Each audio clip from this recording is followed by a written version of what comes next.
Hello, and welcome to Stowe Talks, a podcast designed to support people going through a relationship breakdown and all of the challenges this brings. I'm Matthew Taylor. And I'm Liza, family lawyers at Stowe Family Law. And today we're going to discuss moving in with a new partner whilst you're still going through the divorce process, whether this can impact your financial statement and other considerations you should make. So this isn't an uncommon situation, Matt, because obviously divorce proceedings can take quite some time to conclude, at least 12 to 18 months in some circumstances. In those circumstances, people want to obviously start moving on with their life, and therefore they start dating, they might meet somebody, they want to move in together. So if I came to you first appointment and I said, Matt, I'm in a new relationship, we really want to move in together, what would your advice to me be? My starting point is that most of the time, in terms of finances, it probably doesn't make a huge difference. That's my starting point. But obviously, this being the law and me being a lawyer, there are about 42,000 caveats to that. So in terms of the actual finances, what it doesn't mean is that your soon-to-be ex has a share of the assets of your new cohabitant.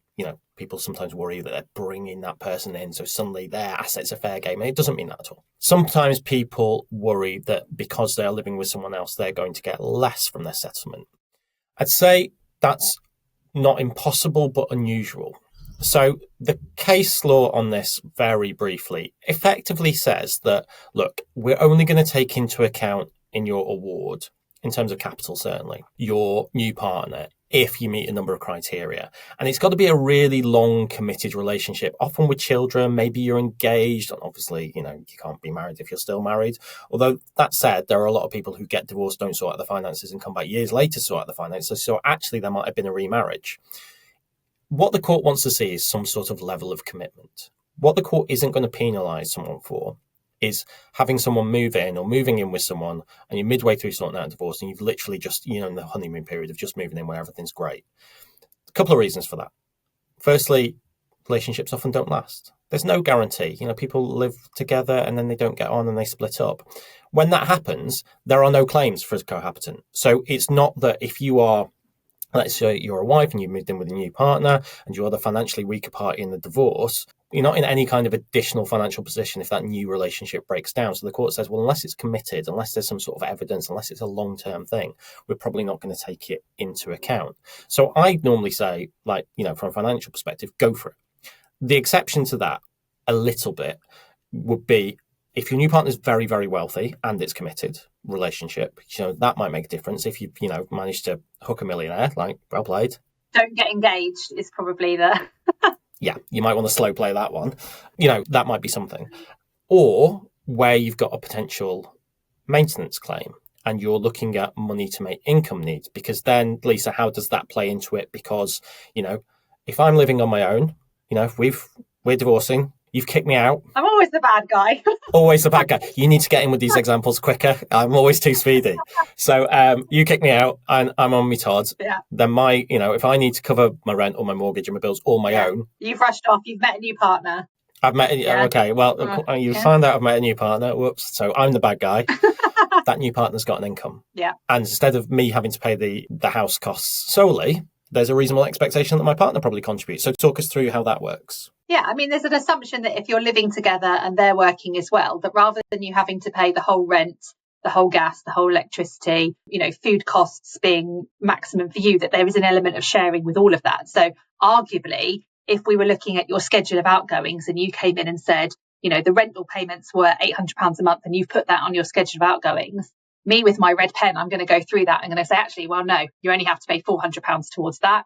And, you put down electric as £100 and I'm going to take my red pen to that as well and say, actually, no, you only need to be paying £50 towards that. Mm-hmm. And so, it's going to give me more of an argument to reduce your income needs because there's further income coming into that household. So it's effectively cheaper for you to live there as a result. Yeah, so it does affect that. So some people will say, well, yeah, I'm living with a new partner, but I'm paying all the bills. It's my house and they've moved in. It's early days. So I'm not asking them to contribute. It wouldn't be fair. How does someone who's the spouse on the recipient end of that argument deal with that? What sort of level of disclosure? There is a podcast series about disclosure, so listen to that. But, to talk about the disclosure process in general, how does the disclosure process relate to any new partner? So it doesn't relate. The new partner is not a party to the proceedings. So we cannot just expect them to provide copies of their wage slips, their bank statements in the same way that we would your spouse. The disclosure for the new partner effectively comes from the spouse and what they know. We can only dig further into that if we were looking at sort of third-party disclosure orders, but those against new partners are incredibly rare. I've certainly never dealt with one. Usually it would be the evidence of the spouse. And, if you're in court proceedings and you're trying to argue this before a judge, I think you're going to be in slightly tricky circumstances because the judge is going to say, well, you do have some information. You might not know exactly down to the pounds, but you're going to know that, your spouse is a lawyer and therefore is earning at least a certain banding of salary. And you're going to know whether they own another property with an ex-partner or they own a property. You might not have specific figures as to the value of that property. But again, a quick Rightmove search is going to give you an idea of that. So there's going to be an expectation that you do have an idea of what your partner's finances are. And you're going to be expected to disclose that. The argument that, my partner won't tell me anything about their finance is completely unbelievable. It is absolute nonsense and people need to stop doing it because it's just not believable. And that's when the court can draw adverse inferences. And it's a stupid point to get hung up on, really, because it so rarely comes up. Refusing to say whether your partner has a property. I don't want to ask, very secretive in terms of everyone knows. You might not know the exact ins and outs, but you've got an idea, like you say. The chances are it's not relevant whether they own the property. Yeah. That's not going to follow in the proceedings. So that's a point that can become a point of contention that actually often leads nowhere. And it's just going to turn a judge against you. We talked about drawing adverse inferences in our disclosure podcast. That's something the judge is going to draw adverse inferences on, I think. Yeah. And I suppose another place where this would potentially have an impact is when we're looking at housing needs and mortgage raising capacity. The argument being that if you come into your divorce proceedings and you say, my intention is to purchase a property with my new partner, then there's an expectation that they would be a party to that mortgage. Their income's going to be taken into account. They're a party to that mortgage, and therefore you're potentially going to be able to achieve a higher mortgage and therefore arguably need less as far as a lump sum is concerned to be able to meet those housing needs.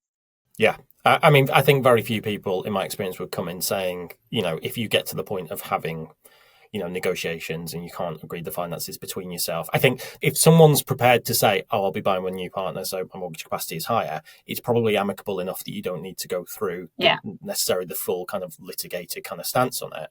Whereas anyone who's going through the litigated stance on it is more likely to be the other way around, where someone says, I'm going to buy, my partner might live there, I don't know, but I want to buy on my own.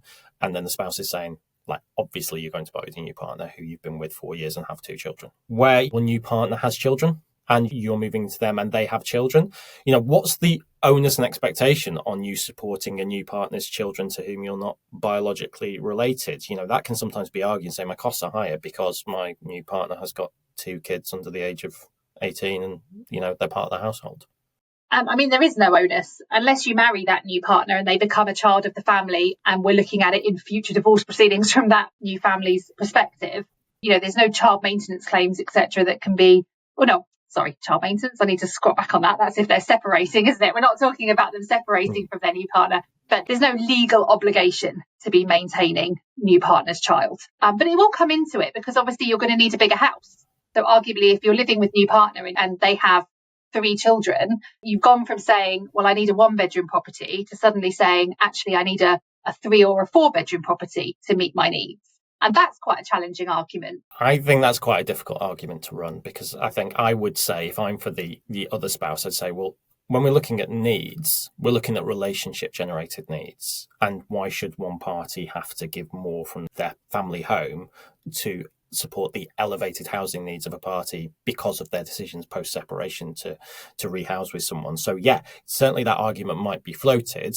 I think it's quite difficult to argue enhanced housing needs because at that point the court probably says, well, why should your ex-spouse have to lose out because of the additional financial needs that you may have taken on voluntarily because your new partner, isn't that your new partner's needs to be met? That's what I'd probably say in response to that.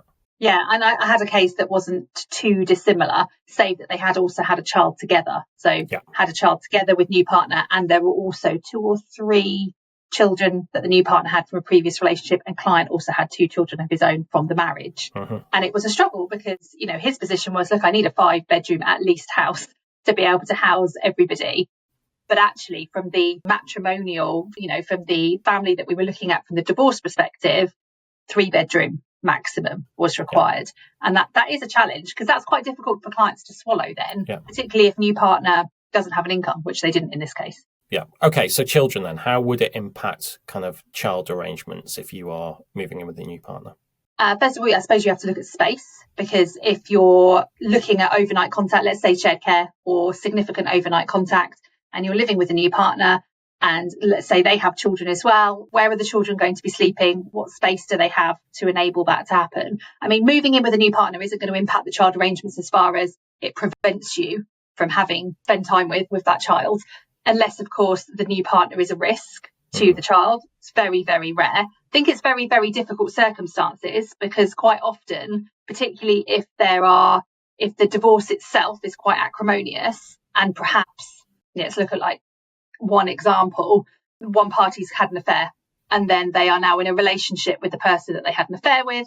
They've moved in together. It's very, very difficult for the other party to want to see their children go to a property with that person and to spend time with them in that sort of arrangement. But actually, from a legal perspective, is that person a harm to the child? No. And therefore, is it something the court's going to stop long term? Absolutely not. Yeah. I think there's really difficult decisions to have. And I think this is where they need to have some ownership on the conversations, and to be very open about what's happening, and to make sure that they're communicating and bringing the other person in a little bit, although they're not legally entitled necessarily to know about your personal life. I think when we're dealing with children, I think actually in those types of circumstances, over communicating can sometimes be better, and trying to reach an agreement about it. But it doesn't really impact child arrangements.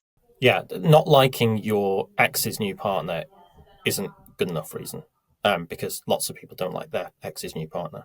But just on that risk point, we've certainly had cases where clients have come to us very concerned that their ex has moved in with someone who has previous convictions, or, is aware that there's been abuse allegations made against them by a previous partner, because previous partners and previous partners talk.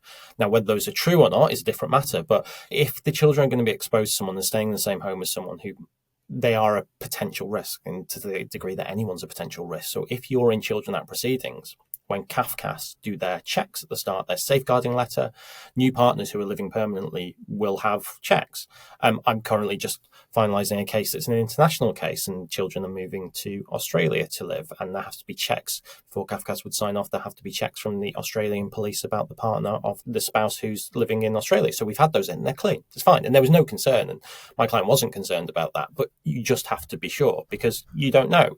And CAFCAS and the court can't sign off on something if you're then exposing the children to risk. So, they're comparatively rare cases. They do happen, and they can be very complicated. But I think what you say about the communication is really important. I think this is something to be incredibly sensitive, because we've kind of gone through how it affects things or doesn't affect things legally.